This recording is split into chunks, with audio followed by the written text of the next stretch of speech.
Welcome to English with Zenko Master. Get ready to learn something new today. My name is Mira. I am 16 years old and I live in a small town called Bransley. It is a quiet place by the sea with strong winds and long gray beaches. I live with my parents, my older brother Noel, and my grandmother. We all live in a small white house 2 streets away from the coast. My parents run a bakery and my brother goes to college nearby. My grandmother is old and sick. She stays in bed most days and doesn't walk much anymore. Her hands shake when she lifts a cup, and her voice is sometimes hard to hear. But when she speaks about the past, she sounds clearer and stronger. She often talks about her childhood and the old lighthouse on the cliffs. I have never been there, but I have seen it from far away.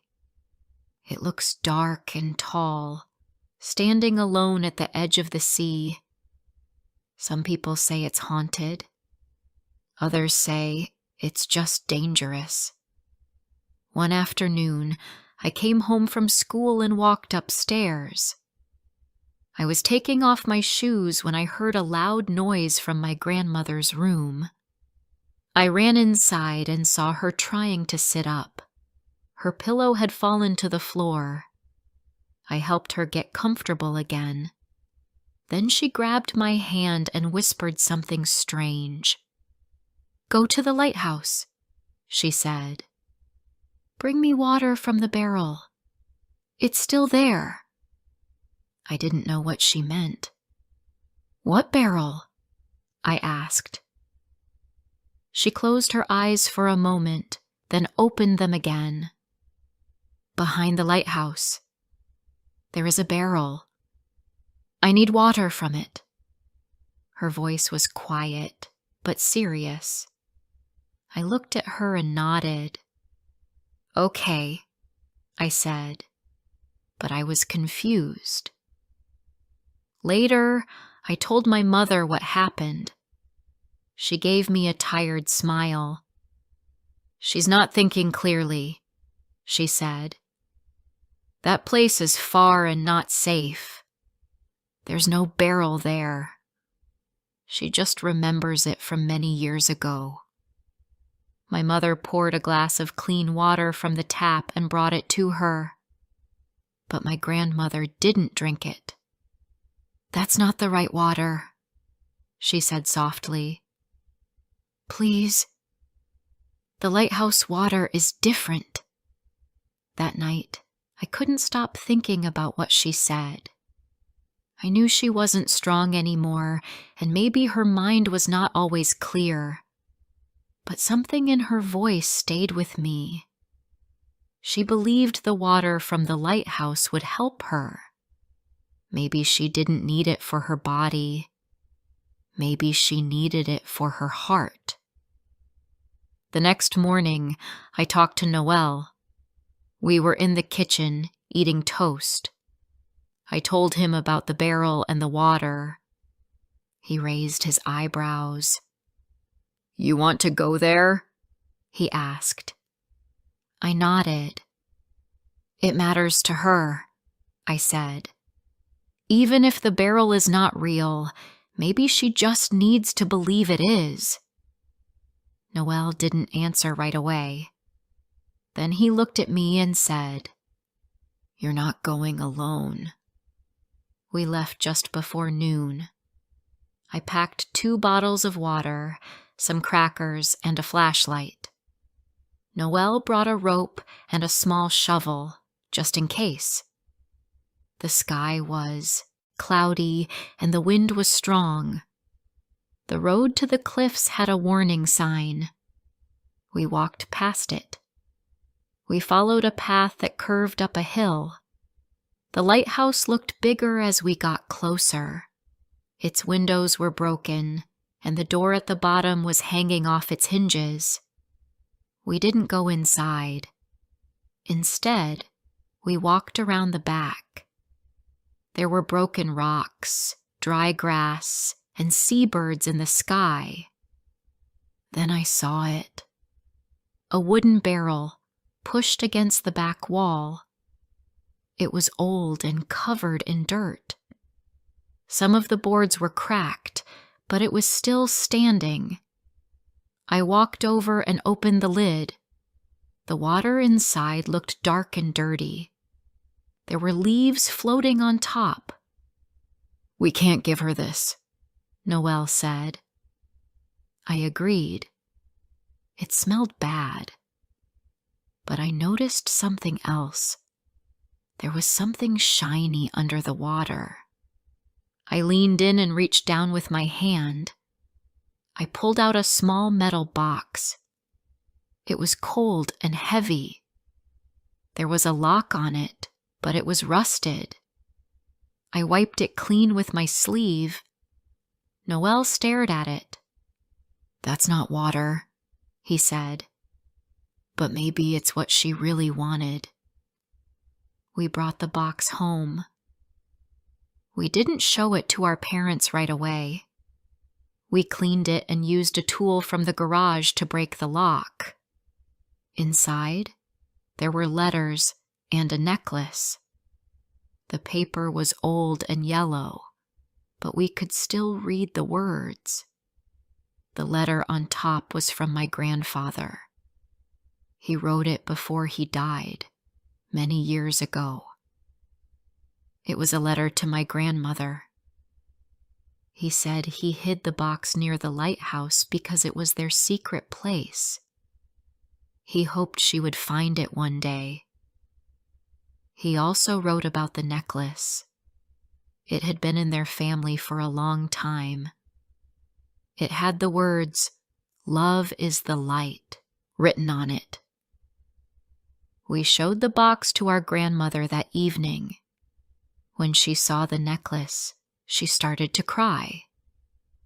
Her hands were shaking as she held it. She pressed it to her chest and closed her eyes. For a moment, she looked peaceful. "I knew he left me something," she said softly. "I could feel it. That's why I wanted the water. I remembered the barrel, and I remembered waiting there with him when we were young." I didn't say anything. Noel stood next to me, quiet too. We didn't need to speak. We understood what she meant.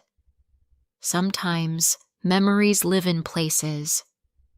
Sometimes people just need to touch something from the past to feel whole again. That night, the house felt different. My grandmother was still sick, but she smiled more. She looked out the window and whispered something about the wind and the sea. I listened carefully. The waves were louder than usual. Or maybe I was just paying more attention. Before I share the rest of my story, could you please tell me where you're from? It gives me strength to know there's someone out there who listens to me, who understands me. It means a lot to me. For a few days after we found the box, my grandmother seemed better. She still stayed in bed, but her voice sounded stronger. She smiled when she touched the necklace. She asked me to read the letters to her. I sat beside her and read slowly, one letter each day. Most were short. Some were full of love. Others were about memories, small things like a walk by the sea or a meal they shared when they were young. My grandmother closed her eyes while I read. She said she could still hear his voice in her mind. One morning, she looked at me with serious eyes. "Mira," she said, "there's something more at that lighthouse. The barrel wasn't just a hiding place. There's something under it. We put something there years ago. I think it's still there." I asked her what it was, but she shook her head. "I can't remember it clearly," she said. but I feel it in my bones. It's calling me. I told Noel what she said. He didn't like it. We already went once, he said. We found the box. Isn't that enough? I understood his worry, but I couldn't stop thinking about it. My grandmother didn't have much time left. If there was anything else out there, I wanted to find it for her. We don't have to go far this time, I said. Just move the barrel. Check the ground. Noel agreed, but not right away. He waited until the weekend when he didn't have class. We left in the morning. This time we didn't pack much. We brought water and gloves, and Noel carried the shovel again. The sky was clear, but the wind was cold. It pushed against our backs as we walked. The path was the same, but the mood was different. The lighthouse looked less scary now.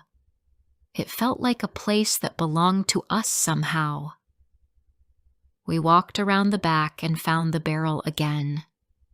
It was still there, but one side had broken more since our last visit. Noel touched it and shook his head.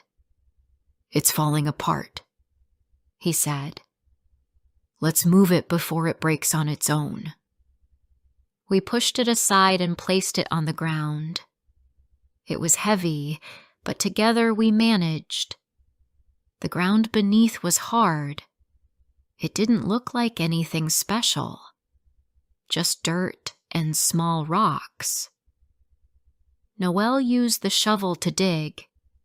He moved slowly, clearing a space about 1 meter wide. After a few minutes, the shovel hit something solid. We looked at each other. Wood? I asked. He nodded. We dug around the edge. Then we saw it clearly. It was a small wooden chest, even older than the first box.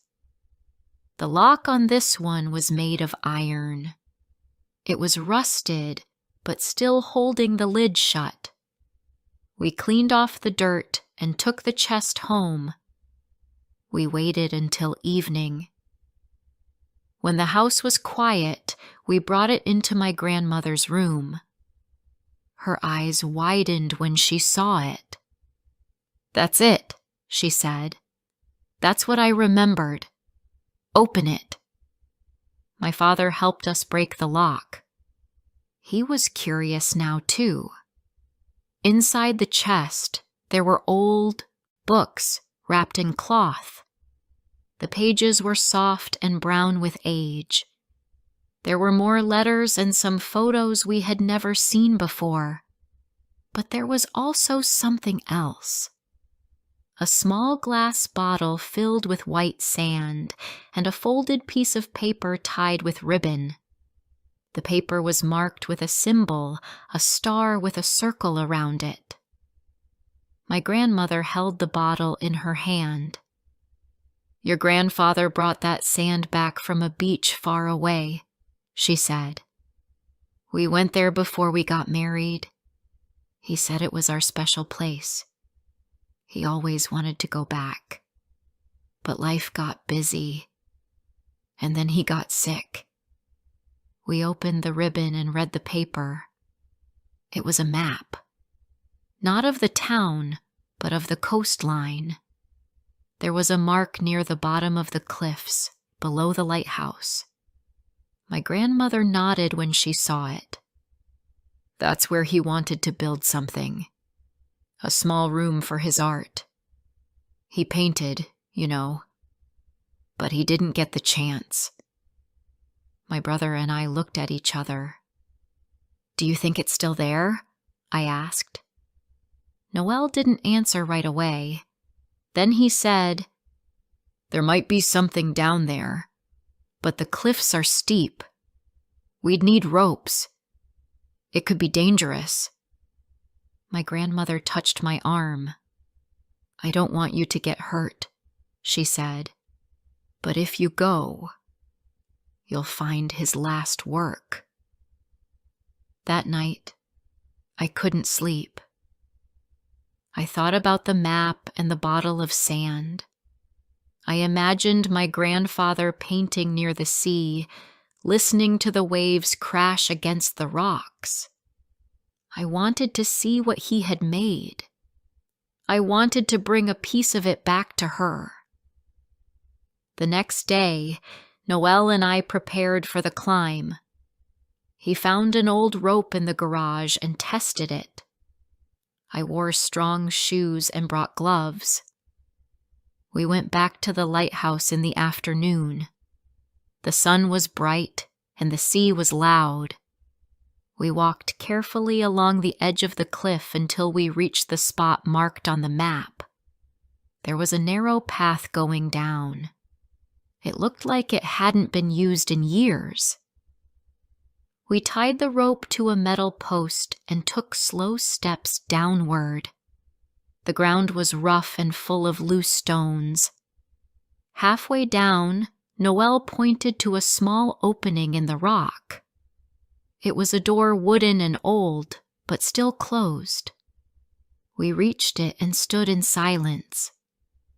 Then Noel pushed it open. Inside, the room was dark but dry. The walls were made of stone. There was a table and a small bench. On the table was a painting. It showed a young woman standing on the beach. She wore a white dress and looked out at the sea. The wind moved her hair. It was our grandmother. There were other paintings stacked beside the table. Some were of the lighthouse. Others were of birds, waves, and clouds. We stood there for a long time, not speaking. Then I picked up the painting of her and held it close. We carried it home carefully. When we showed it to our grandmother, her eyes filled with tears.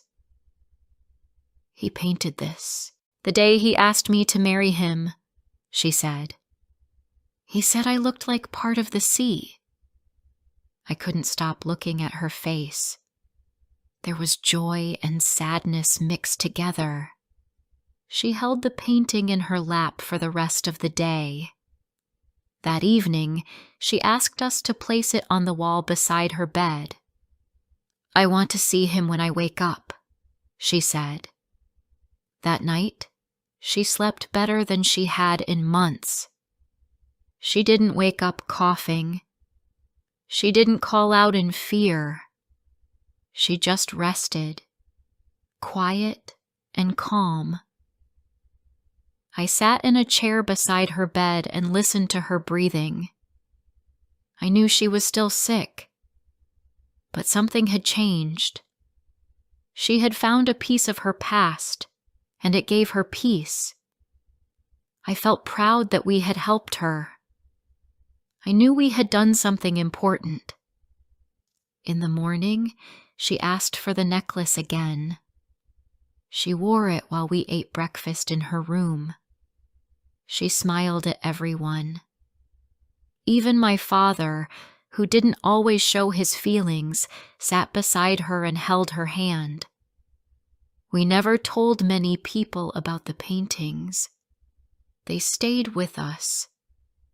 My mother cleaned them and put them in wooden frames. Some went into the living room. Others stayed in my grandmother's room. A few weeks later, she passed away. It was peaceful. She was asleep, with the painting beside her and the necklace in her hand. After the funeral, Noel and I walked back to the lighthouse.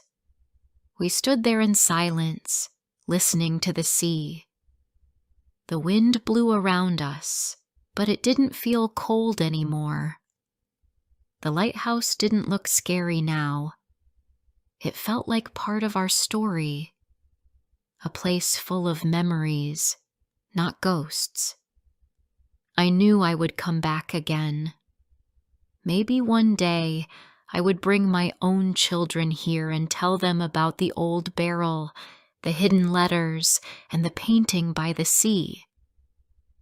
After my grandmother passed away, the house felt quiet in a new way. Her bedroom still smelled like her hand cream and soft pillows. The necklace stayed on her table, next to the folded letters and her glasses. We didn't move anything for a long time. My mother said we should let her room rest for now. Everyone in the house felt the difference. My father stopped turning on the radio in the morning. My mother moved slower when she walked around the kitchen. Even Noelle stayed home more often than before. I spent a lot of time thinking about what happened. The lighthouse had changed something inside me. Before, I didn't care much about old places or quiet stories. But now, I understood how memories stay in things.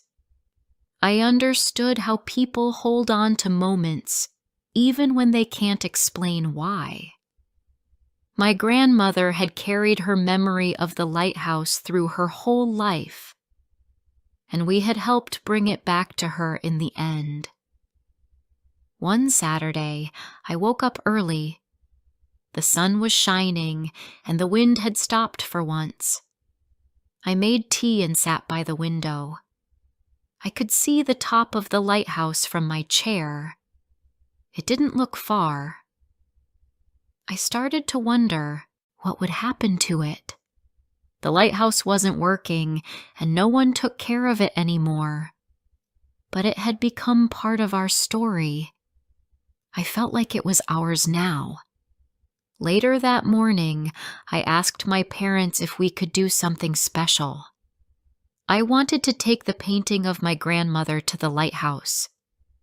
I thought we could hang it in the small room we had found.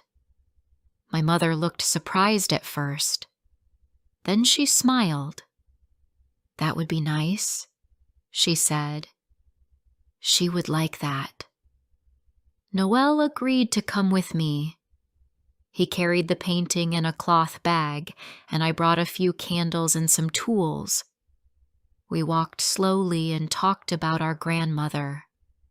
We remembered how she used to tell us bedtime stories when we were little. We remembered how she made sweet tea with lemon when we were sick. The walk felt like a goodbye and a thank you at the same time. When we reached the cliffs, we tied the rope again and went down the same path. The door to the hidden room was still closed. We opened it, and the inside looked just as we had left it. The sea was louder down there. It felt like the waves were closer than before. We cleaned a spot on the wall and hung the painting. Then we placed 3 candles below it. I lit each one slowly. The room felt warm for a moment, even though the air was cold. We stood there and looked at the painting. Her face looked calm and full of love. I felt proud that we had found this place. It wasn't big or special to the world, but it was special to us. I knew that even if the lighthouse fell one day, this moment would stay with me. On the way back, Noelle said something that stayed in my mind. "We should fix this place," he said. "Maybe we could paint the door or clean the path." I looked at him and smiled. "Yeah, I think we should." That summer, we started visiting the lighthouse more often. Sometimes we brought friends, but most days it was just Noelle and me. We painted the wooden door and fixed the rope. We cleaned the small room and made a shelf for the letters. My father helped us one weekend. He brought his toolbox and worked in silence. When he saw the painting again, He touched the frame and nodded without speaking.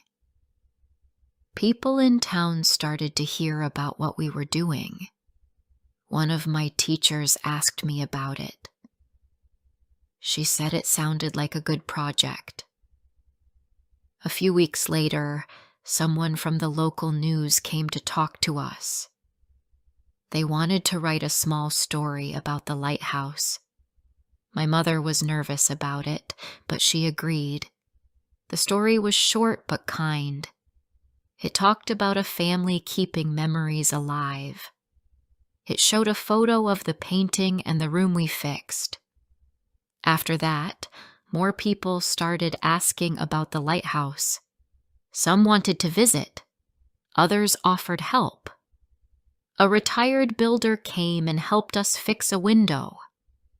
A woman who painted seabirds donated some art for the wall. The lighthouse was becoming something more. Was not just a quiet place anymore. It was a place full of stories and care. Some people brought old objects they found in their houses. A small group of teenagers helped clean the cliff path. We even placed a guest book near the door. Visitors wrote short notes and thank you messages. One message said, "This place made me feel peaceful. Thank you for sharing it." I started spending more time there on my own. I would sit on the bench and write in my notebook. I wrote about my grandmother, my dreams, and the sea. I started writing stories. Some were true. Some were made up. But they all started at the lighthouse. It became my place to think and breathe. One afternoon, a girl my age came by. Her name was Clara. She had heard about the lighthouse from a friend. She sat with me and we talked for hours. She asked about my grandmother and about the first time we came here. She told me her grandfather used to be a sailor.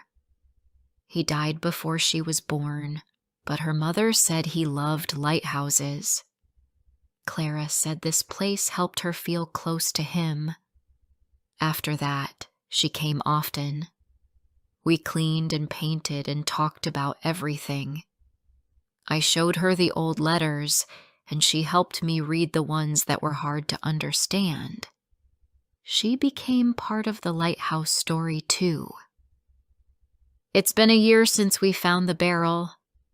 My grandmother has been gone for 12 months, but I feel her with me often. I feel her when I walk down the cliff path. I feel her when I light the candles in the small room. I feel her when I hear the wind whisper past the tower. Our house is brighter now. My mother plays music in the kitchen again. My father bakes more often and jokes with Noel during breakfast.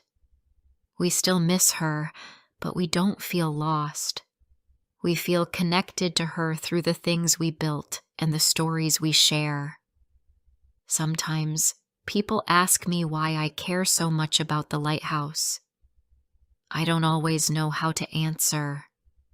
I usually say it's a place where my family's story lives. But really, it's more than that.